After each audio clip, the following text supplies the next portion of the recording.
بسم اللہ الرحمن الرحیم۔ قرآن مقدس اللہ کی عظیم کتاب ہے۔ یہ برکت والی کتاب ہے۔ اس کی آیتیں مومنوں کے لیے شفا ہے۔ اس کے ایک ایک حرف میں 10 نیکیاں اللہ نے مقرر فرمائی ہیں۔ قرآن مقدس دنیا اور آخرت کی پریشانیوں کا علاج ہے۔ قرآن مقدس رحمتوں کا خزانہ ہے، لیکن اس عظیم رحمت والے خزانے سے مالا مال ہونا ہے تو پہلے سچے دل سے بسم اللہ الرحمن الرحیم پڑھو، پھر اس خزانے کو کھولو اور زیادہ سے زیادہ اللہ کی رحمتوں کو حاصل کرو۔ جب قرآن مقدس جیسی عظیم کتاب بغیر بسم اللہ الرحمن الرحیم کی نہیں کھلتی تو دوسرے جائز کام کی برکاتیں بغیر بسم اللہ الرحمن الرحیم کے کیسے حاصل ہو سکتی ہے؟ حضرت عثمان بن عفان رضی اللہ تعالیٰ عنہ نے رسول اللہ صلی اللہ علیہ وسلم سے بسم اللہ کی نسبت سوال کیا۔ آپ صلی اللہ علیہ وسلم نے فرمایا، یہ اللہ تعالیٰ کا نام ہے۔ اللہ تعالیٰ کے بڑے ناموں اور اس میں اس قدر نزدیکی ہے جیسے آنکھ کی سیاہی اور سفیدی میں جابر رضی اللہ تعالیٰ عنہ فرماتے ہیں، جب یہ آیت بسم اللہ الرحمن الرحیم اتری، بادل مشرق کی طرف چھٹ ہوائیں ساکن ہو گئی، سمندر ٹھہر گیا، جانوروں نے کان لگا لیے، شیاطین پر آسمان شعلے گرے اور پروردگار عالم نے اپنی عزت اور جلال کی قسم کھا کر فرمایا کہ جس چیز پر میرا یہ نام لیا جائے گا اس میں ضرور برکت ہوگی۔ ابن مسعود رضی اللہ تعالیٰ عنہ فرماتے ہیں کہ جہنم کے 19 دروازوں سے جو بچنا چاہو وہ بسم اللہ الرحمن الرحیم پڑھے۔ اس کے بھی 19 حروف ہیں۔ حروف ہر فرشتے سے بچائے گا۔ اسے ابن عطیہ نے بیان کیا ہے، لیکن کچھ ایسی جگہ ہے جہاں پر بسم اللہ الرحمن الرحیم پڑھنا حرام ہے، جائز ہی نہیں ہے۔ ہر انسان جہاں چاہتا ہے پڑھ لیتا ہے۔ کچھ لوگوں کی ایسی عادت بن جاتی ہے کہ وہ ہر کام کرنے سے پہلے ایک دم بسم اللہ الرحمن الرحیم پڑھتے ہیں، تو کچھ ایسی بھی جگہ ہے جہاں پہ بسم اللہ ہمیں نہیں پڑھنا چاہیے۔ جہاں پر بسم اللہ انسان اگر پڑھے گا تو وہ گنہگار ہوگا۔ بسم اللہ کا پڑھنا ایسی جگہ پر، ایسے مقامات پر جائز ہی نہیں ہے۔ اب آپ یہ سمجھ لیجئے کہ کون سے مقامات پر بسم اللہ پڑھنا چاہیے، کن مقامات پر بسم اللہ نہیں پڑھنا چاہیے۔ ناظرین، آپ نے سنا ہوگا کہ ہر کام شروع کرنے سے پہلے بسم اللہ الرحمن الرحیم پڑھنا چاہیے، کیونکہ بسم اللہ الرحمن الرحیم کا مطلب ہے کہ اللہ کے نام سے شروع جو بڑا مہربان نہایت رحم والا ہے، یعنی ہم کام کو جو شروع کر رہے ہیں اللہ کے نام سے شروع کر رہے ہیں تاکہ اللہ تعالیٰ ہماری اس کام میں برکت عطا فرما دے۔ اور بسم اللہ پڑھنے کے فائدے بھی بہت زیادہ ہوتے ہیں کہ اگر کوئی انسان کسی کام کو کرتا ہے تو اللہ تبارک و تعالیٰ اس کام میں برکت عطا فرماتا ہے، اور یہ سنت بھی ہے۔ حضور صلی اللہ علیہ وسلم نے بہت سارے مقامات پر ہمیں بسم اللہ الرحمن الرحیم پڑھنے کی تاکید فرمائی ہے، اور حضور صلی اللہ علیہ وسلم نے بسم اللہ الرحمن الرحیم پڑھنے کا حکم دیا ہے۔ اب آپ کوئی بھی نیک کام شروع کر رہے ہیں، اس نیک کام شروع کرنے سے پہلے بسم اللہ الرحمن الرحیم اگر آپ پڑھ لیں گے تو آپ کی سنت بھی ادا ہو جائے گی، اور اسے پر آپ کو ثواب بھی ملے گا اور اس کی برکتیں بھی آپ کو ملے گی۔ اگر آپ نے کسی نیک کام شروع کرنے سے پہلے بسم اللہ پڑھ لیا تو پھر انشاءاللہ اس میں آپ کا نقصان نہیں ہوگا۔ اللہ تعالیٰ خود آپ کا حامی، مددگار اور ناصر بن جائے گا، کیونکہ آپ نے اپنے کاموں کو اللہ کے نام سے شروع کیا ہے۔ کہ ہمارا کام تھا کرنا، اور بندہ کیا کرتا اور اس کے بس میں ہوتا کیا ہے۔ بندہ تو اسباب اختیار کرتا ہے، اور بندہ کر بھی کیا سکتا ہے۔ بندے کے جسم صرف اسباب کا اختیار کرنا ہے کہ آپ کسی کام کو کرنے سے پہلے سبب اختیار کریں کہ ہمیں یہ کام کرنا ہے، باقی اللہ کے سپرد کر دیں۔ آپ اپنے کام کو کریں، باقی جو آپ کا کام ہے وہ اللہ تبارک و تعالیٰ کے سپرد کر دیں۔ ایک مرتبہ ایک صحابی آ کر عرض کیا، یا رسول اللہ صلی اللہ علیہ وسلم، میں پریشان ہوں، ہمارے اونٹ کہیں کھو گئے ہیں۔ تو آپ صلی اللہ علیہ وسلم نے ان کو یہ بتایا کہ اللہ پہ بھروسہ کرو، اور اللہ پر بھروسہ ہی اصل چیز ہے۔ یہ بولو کہ میں نے اللہ پر بھروسہ کر لیا ہے، اللہ پاک کافی بہترین کارساز ہے۔ تو کچھ صحابہ اکرام کہنے لگے، یا رسول اللہ صلی اللہ علیہ وسلم، ہمیں اللہ کی ذات پر بھروسہ ہے، کیا ہم اپنے اونٹ کو ایسے ہی چھوڑ دیں؟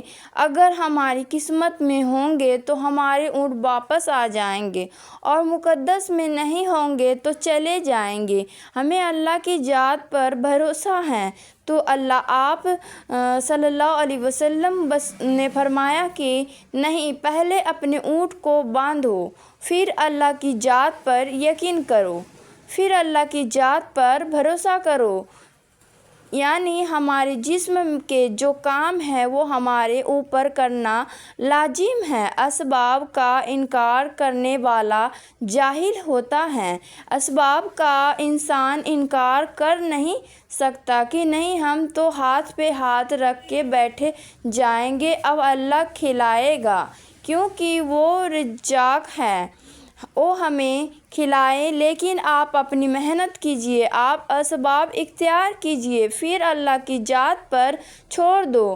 آپ پہلے جاؤ مزدوری پر، آپ کام پر جاؤ، آپ کاروبار کرو، پھر اللہ کی ذات پر چھوڑ دو کہ اے پروردگار، اے عالم، اب ہمارا جو کام تھا ہم نے کر لیا، آگے تیری رضا ہے اور تیری رحمت کے امیدوار ہیں۔ صرف ہمارے کمانے سے رزق تھوڑی ملتا ہے، آپ نے کمایا، بس کما کے لے آئے۔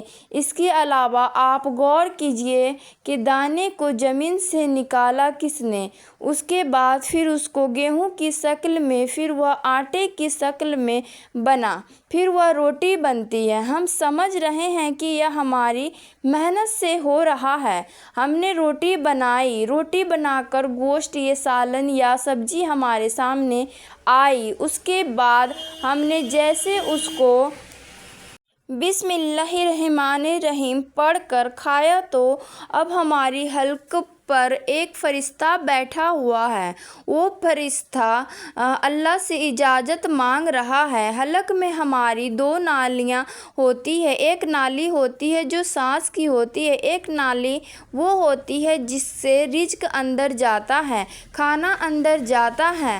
تو یہ دو نالی بالکل برابر ہوتی ہے اور دونوں کا ایک ہی چھید ہوتا ہے، لیکن پھر وہ اندر جا کر الگ ہو جاتی ہیں۔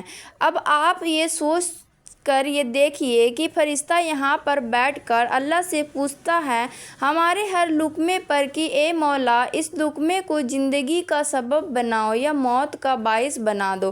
اب اللہ کی اگر مرضی ہوتی ہے تو وہ لقمہ زندگی کا سبب بن جاتا ہے، اور اگر اللہ کی مرضی نہیں ہوتی تو وہ لقمہ موت بن جاتا ہے۔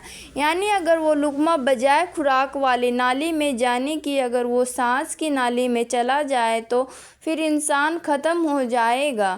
تو آپ دیکھیے، ہم نے اتنے سارے کام کیا، لیکن فرشتہ یہاں پر بیٹھا ہوا ہے کہ اس نے والے کو اس لقمے کو کہاں لے جانا ہے۔ تو یہ آپ نے اسباب اختیار کیے، یعنی اس کا اسباب اختیار کرنا کہتے ہیں۔ اور اللہ تبارک و تعالیٰ پر چھوڑ دیا تو نیک کام ہم شروع کر رہے ہیں، کھانا کھا رہے ہیں تو ہمیں بسم اللہ پڑھنے کی تاکید کی گئی ہے۔ لیکن بہت سارے لوگ ایسے ہوتے ہیں کہ کچھ حرام کام کرتے ہیں، جیسے مثال کے طور پر اگر کوئی انسان جوا کھیل رہا ہے تو اس میں بسم اللہ کا پڑھنا حرام ہے کہ اللہ کے نام سے شروع۔ اللہ نے کب کہا تھا کہ آپ جا کر جوا کھیلو؟ اللہ نے کب کہا تھا کہ آپ شراب بیچو جا کر؟ اللہ نے کب کہا تھا کہ آپ جھوٹ فریب مکر کرو؟ اللہ نے تو کہا ہی نہیں۔ ایک شخص نے بڑی عالیشان منزل بنوائی اور اس پر لکھا ھذا من فضل ربی، اور شیطان نیچے بیٹھا رو رہا ہے۔ تو لوگوں نے پوچھا تو کیوں رو رہا ہے؟ تو اس نے کہا کہ دیکھو میں نے اس سے جھوٹ بولوایا، فراڈ کروایا، ہم نے اس کی بلڈنگ فراڈ کر کے بنوا دی اور یہ لکھ رہا ہے ھذا من فضل ربی، یہ میرے رب کا فضل ہے۔ اللہ نے کہا تھا کہ جھوٹ بول کے کمانا، اللہ نے کہا تھا کہ ڈھونگ کرنا، اللہ نے کہا تھا کہ فراڈ کرنا۔ تو مقصد صرف یہ ہے کہ شیطان تو ہر طرح سے انسان کو بہکاتا ہے، تو اس لیے حرام کاموں سے پہلے ہمیں بسم اللہ ہرگز نہیں پڑھنا چاہیے۔ ہمیں ہر نیک کام شروع کرنے سے پہلے بسم اللہ الرحمن الرحیم پڑھنا چاہیے۔ ہمیں احتیاط رکھنا چاہیے کہ جب ہم باتھ روم کے اندر داخل ہو چکے ہوں، نہانے سے قبل بسم اللہ نہ پڑھیں۔ باتھ روم میں جانے سے پہلے ہم بسم اللہ الرحمن الرحیم پڑھیں، اور باتھ روم کے نکلنے کے بعد جب کپڑے پہنے تو اس سے پھر بسم اللہ الرحمن الرحیم پڑھیں۔ اور کوئی انسان کاروبار کرتا ہے، اب اس نے جھوٹ بولا ہے اور پھر اس کے بعد پیسے لیتے وقت بسم اللہ الرحمن الرحیم پڑھا، تو ایسی جگہ پر جہاں پر حرام کام کوئی بندہ کرتا ہے تو وہاں پر بسم اللہ الرحمن الرحیم نہیں پڑھنا چاہیے، کیونکہ اللہ تبارک و تعالیٰ نے آپ کو دنیا میں چھوٹ دے رکھی ہے کہ جیسا کرو گے ویسا بھرو گے۔ اللہ سب کو دیکھ رہا ہے کہ کون کیا کر رہا ہے، تو جو کچھ ہم کر رہے ہیں یہ صحیح یا غلط، اس کے بعد پھر لوگ کہتے ہیں کہ یہ تو اللہ کی مرضی ہے، لیکن یاد رکھنا یہ اللہ کی مرضی نہیں، اللہ کی اجازت ہے۔ اللہ نے آپ کو اجازت دی ہوئی ہے، بس اللہ نے چھوٹ دی ہوئی ہے کہ کر لو، دنیا میں جیسا کرنا ہو۔ اللہ ظالم کو ڈھیل دیتا ہے لیکن جب پکڑتا ہے تو چھوڑتا نہیں۔